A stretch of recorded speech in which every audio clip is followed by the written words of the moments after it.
Dinner at 8 is a dating service that brings together a group of singles to sit down, have a meal and see where it goes. And some of them join me now. Hi guys. Hi.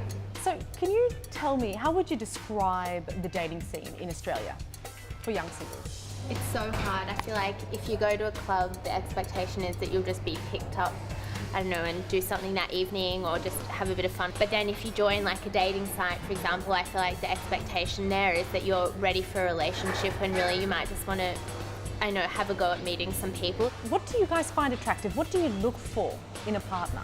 My ideal would have to be tall, I guess a little bit muscular, not too much, the light eyes and the dark hair. I like a partner to be a bit taller than me, maybe physically fit, but for me, I find more the values have to be on the same page. What about the role of race or ethnicity? Is there, have you ever encountered, people that of a particular race that you find especially attractive, or does that play a role? Personally, I have dated, I suppose, a variety of races. I have dated a Caucasian girl in the past. I've dated an Asian girl most recently.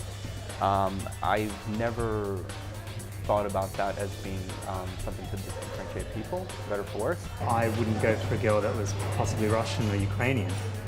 Because that's your background. Yeah. And I think it's because it's come from that pressure of, the kind of typical Eastern European mum.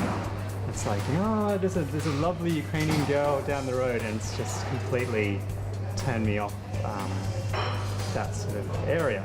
And it's not for any particular physical reason, it's just sort of, I guess it's almost reminding me of my mum. It sounds really bad. It's like... So then would you ever date someone of an Asian background, for example? My last girlfriend was Asian. What was it like being in an inter-ethnic relationship? Did people ever comment about the fact that you guys do have different racial backgrounds? I mean, there were a couple like that where people said, yellow fever is a bit of a joke. But no, I would say actually our personalities were very similar based on our backgrounds, because we were both very young when we came to Australia. We were both about 6. And I think China specifically is pretty similar to Ukraine and Russia in the way that historically they developed. And so there's sort of interesting little things that you pick out, like, we had that too, or like, that's interesting. So it was very easy. What about you guys? I mean, as the women listening, to these guys talking, I understand you have a Greek Orthodox background. That's right. The role of religion, does that have a big impact for you when you're looking for a partner?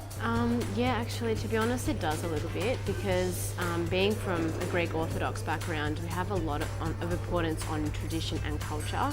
So have your parents ever tried to set you up with another? Many times, unfortunately.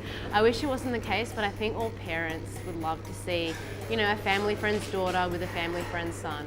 What about you, Maddie? My mum's half Italian and she grew up very Italian in Alice Springs, but at that time it kind of wasn't really very cool to admit that you were of a different background. So my mum's kind of the complete opposite, where she would never kind of put that pressure on me. What are you attracted to in terms of, is there a particular race or ethnic background, or is it, anyone and everyone? Well, having just spent the last 3 months living in China, I've discovered that perhaps I'm not particularly attracted to that race, but that's not to say if that I met a lovely man from Asia, I would never date him. In the Australian dating scene, how would you describe the role of ethnicity? Does it play a role when you guys go out? Do you think that people talk about it openly? And is there anything wrong with saying, I'm not attracted to Asians? I don't think there's anything wrong with saying that. I think everyone has their own personal preference, and sometimes you can even surprise yourself with who you're attracted to. All right, you guys, thank you so much for your time. Thank you.